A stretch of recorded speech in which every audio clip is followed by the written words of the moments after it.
I watched the evolution of both these guys. This didn't happen overnight. In 2022, before he owned Twitter, Elon tweeted this chart depicting how he felt about the liberal side having shifted so much that it left a basically liberal centrist like him now labeled a conservative. I related. I related to the kind of mean girl you get from the cool kids in Wokeville when you're perceived that way.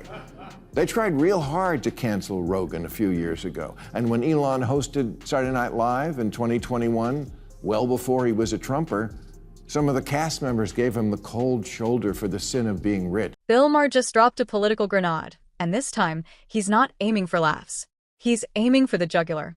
On a no-holds-barred episode of Real Time, Maher torched the far left with a monologue so fiery it could have doubled as a flamethrower. He slammed the progressive wing for losing its grip on reality and even hinted that this might be his swan song. Gasp-worthy for the professionally outraged, sure, but if you've been watching Maher's slow burn over the years, you saw this explosion coming. He's been circling this reckoning like a shark sensing blood. Before we dive into the wreckage, hit that subscribe button so you don't miss the next truth nuke we launch. Let's get into it. If you want to win my vote, don't give me the ick. You know what the ick is, right? It's a term mostly used in the dating world to describe that moment when one of the people, usually the man, does something so icky that the woman cannot forgive it or forget it. Like sending a pic or being mean to the waitress, paying for dinner with a coupon, getting his mother to call you when you dump him, asking for in baby voice. Once you give her the ick, it's a wrap. If you're wondering what finally lit the fuse, here's the raw, no BS breakdown. The left has veered so far off course. They're doing donuts in a clown car. Maher's been ringing alarm bells for years, warning Democrats they're barreling toward a political cliff. They ignored him. Now, it's not just about absurd ideologies. It's about indoctrinating kids to hate their own country while romanticizing regimes that would happily burn it to the ground. That's not progressivism. That's madness. And for Maher, this was the final straw. He unleashed a bare-knuckled rant that pulled zero punches. Let's just say he emptied the clip, and thank God he did. The people who are getting the big crowds right now are AOC and Bernie Sanders. They're going around the country. Thank you, there's that same guy. I call him the always wrong guy. Okay, but I feel like, big crowds, again, the shiny object that the Democrats chase. It's not about the big crowds that come out to you when you're talking in a festival or wherever they are. I think it's because I think Bernie showed up at Coachella. That must have been fun for the fans. It's who shows up on Election Day. And I just don't see that's the ticket. I mean, Cory Booker, I know you've worked with him. I like Cory a lot from my home state of New Jersey. Made a speech for 25 hours. Again, just whacking each other off.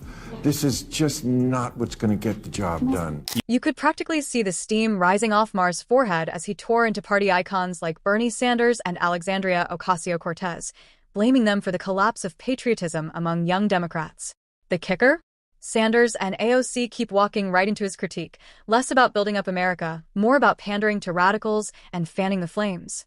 Maher's voice cracked with rage as he accused Democratic leadership of abandoning core American values for TikTok dopamine hits and applause from activist echo chambers. This wasn't just a rant. It was a eulogy for a party he once proudly defended. Instead of raising a generation to cherish and fight for their country, they're grooming cynics trained to despise it. For Maher, that betrayal was the breaking point. He's not just angry. He's done. Democrats have become like a royal family that, because of so much, has unfortunately had children who are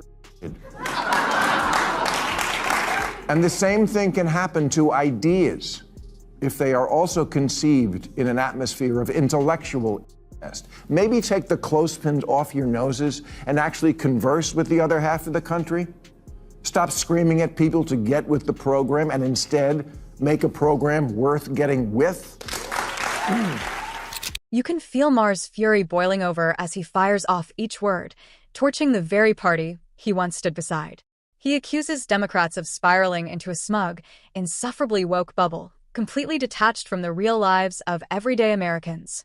Today's shiny new ideals are just reheated fantasies, ideological leftovers dressed up in trendy language with zero relevance to kitchen table issues. Exhibit A, AOC's so-called economic revolution. Mars slams it as nothing more than socialism 2.0, a reboot of a century-old failure that's crashed and burned every time. Her pronouncements? Either laughably naive, dangerously unrealistic, or flat-out nonsense. And yet, somehow, the Democratic machine is plowing forward, elevating her as the golden child for 2028. Mar isn't buying the hype. To him, this isn't the future. It's cosplay politics masquerading as revolution. The disconnect is stunning. A party once rooted in working-class grit is now hooked on viral moments and utopian daydreams. For Mar, that disconnect was the final straw. He's out. It's never too early to strategize. Democrats have been having a lot of donor retreats lately where liberal strategists hold ideathons, where they try to figure out why they keep losing elections. You know, apart from using words like ideathon. And now one idea that's getting a lot of attention is the Dems need to find their Joe Rogan, a liberal Joe Rogan, because that's why Kamala lost. Republicans have a podcast. Yeah, that was one of their strategies. And honestly, it didn't sound awful on paper. But before the 2024 election, Democrats had nuked any remaining goodwill with neutral media and independent voices. Their obsession with ideological purity and rigid party lines turned off anyone not marching in lockstep. And when those voices dared to criticize them, forget civil discourse, they went straight to cancel culture, public shaming, and digital witch hunts. The backlash? Brutal. Most of the disillusioned didn't run to Trump.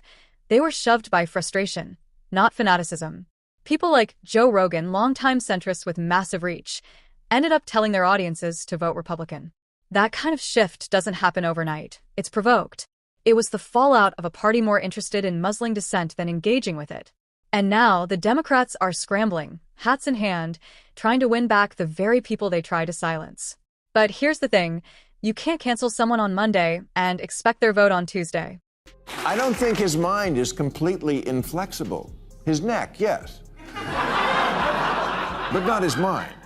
And he's expressed unease with some things Trump is doing, as has a certain disgruntled former employee named Elon Musk.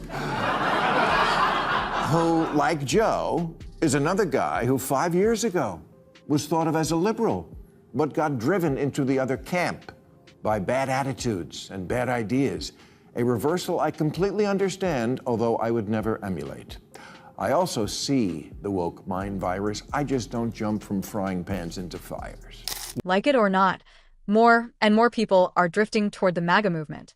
And whether he's ready to admit it or not, Bill Maher seems to be inching in that direction too. Sure, he recently claimed he's not making the leap, but come on, that's exactly what Elon Musk said at first. Same with Marco Rubio, J.D. Vance, even Joe Rogan. They all denied any shift until the Democratic Party's leftward spiral made the decision for them. Maher may not be rocking the red hat just yet, but listen closely. The grievances, the frustration, the worldview, it's all starting to rhyme. He's done with performative virtue signaling. Done with censorship games. Done watching his party abandon boots on the ground common sense. At a certain point, when your values no longer match your party's direction, the break is inevitable. Maher may say he's staying put, but every monologue sounds like he's already halfway out the door. The Democrats have become a walking contradiction, loud, proud, and completely tone-deaf. They rail against the rich while cozying up to billionaire donors. They shout about racial justice while sidelining voices like Rashida Tlaib. They claim to fight for the working class, then back a candidate who's never punched a clock or faked empathy for paycheck-to-paycheck life. And let's be honest, this so-called party of intellect handed the mic to a guy who needs divine intervention just to complete a sentence. It's hypocrisy on stilts, wrapped in delusion, with a smug little bow on top. So really, why wouldn't someone like Maher start heading for the exit? You think people don't remember when you do this to them? That it's not going to have blowback? Now me, again, you don't have to win me back because I never left. But all the guys in America like Joe and Elon, yeah, you do have to win them back. The good news is you can. Elon has gone from saying, "I love Donald Trump as much as a straight man can love another man." What more proof do you need that Mars ready to walk? He's practically begging in plain English. Don't give me the ick if you still want my vote. That's not a punchline. It's a final warning. One he's repeated like a scratched record, but this time, the tone is changed. The sarcasm sharper. The patience is gone. Mars isn't just irritated anymore, he's exhausted. Tired of playing referee for a party too busy yelling over itself to hear reason. Tired of pretending the far left hasn't hijacked the wheel and driven the whole bus off a cliff. And at this point, he's not offering suggestions. He's reading the autopsy. He's not asking Democrats to change. He's explaining, in brutal detail, why he's already walking away. A couple of weeks ago, Bobby Kennedy, scion of the most storied dynasty in Democratic Party history, dropped out of the presidential race and threw his support not to the Democrat, but to Trump. And everyone all at once said the same thing. Bobby Kennedy did something weird? With example after example, Mars' exit isn't a theory. It's a slow-motion walkout in broad daylight. And here's the kicker.